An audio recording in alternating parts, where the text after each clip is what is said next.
Shalom Aleichem Chevra. The Sefer Yetzirah tells us, Ein lamala me'oinig, there's nothing in the world that's higher than pleasure. Ve'ein lamata me'nega, there's nothing in the world that's lower than a nega, a reference to the nega tzaras, to the leprosy that we read about in this past week's parsha. And the seforim point out, the Basayin and others point out that the word nega and the word einig, these two words which are polar opposites, Ein lamala ve'ein lamata, contain within them the same three letters, ayin, nun, and gimel. And the only difference between einig and nega, between the highest and the lowest, is where the letter ayin is placed. In the word einig and the word pleasure, the word begins with an ayin, the ayin's on the right side. And in the word nega, the lowest, the tzaras, the ayin is placed on the left side. And the Bas Ayin tells us that the ayin represents the eye of the person. The right side represents chesed and the left side represents din. A person has a choice in life, how he wants to look at things, how he wants to view himself, view the world, view his friends, view the set of circumstances that they were put into.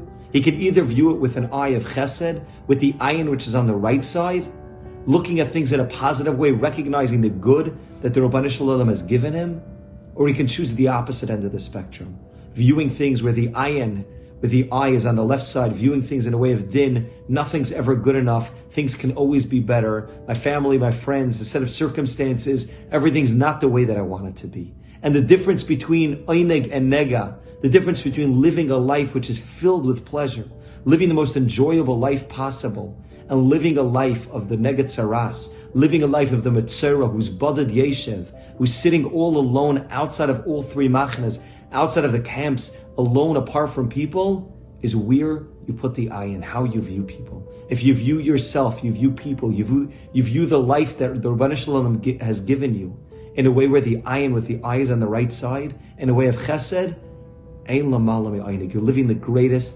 life possible. You're living a life where everything is positive. I'm able to view every set of circumstances and every person and everything that happens to me in a positive way. Gam zula tova, this is also good. This person probably didn't mean to hurt me, didn't mean it that way. Everything's good. The Rebbe is giving me the greatest good in the world.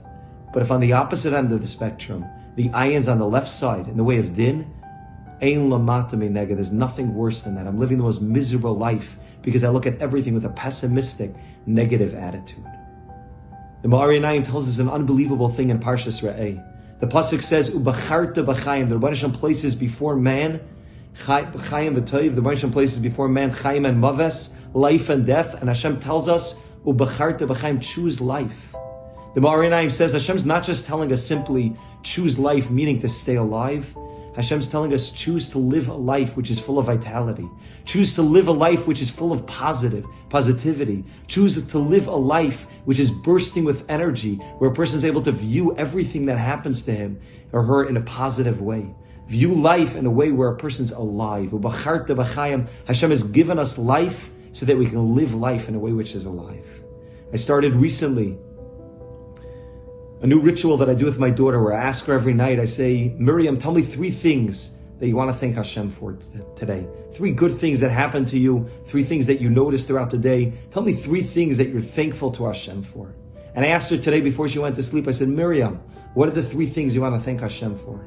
She said, Abba, number 1 is that the fact that it was a beautiful day. Thing number 2 is the fact that we went on a great trip. We went boating today, it was a beautiful day, we went on the lake, it was enjoyable. And thing number 3, and this is the most important out of all of them, is I want to thank Hashem for giving me a beautiful world. And every one of us has the capabilities to be able to say that regardless of where we find ourselves, regardless of how difficult our situation may be, the kind of people that we're surrounded by, we can all turn to Hashem and say, thank you, Ribono Shel Olam, for giving me a beautiful world. Thank you for allowing me to look at the world with eyes of positivity, to be able to see the world and to choose life, to choose to live a life which is alive, where I'm excited, where I'm full of energy and vitality because I view the world as being a positive place.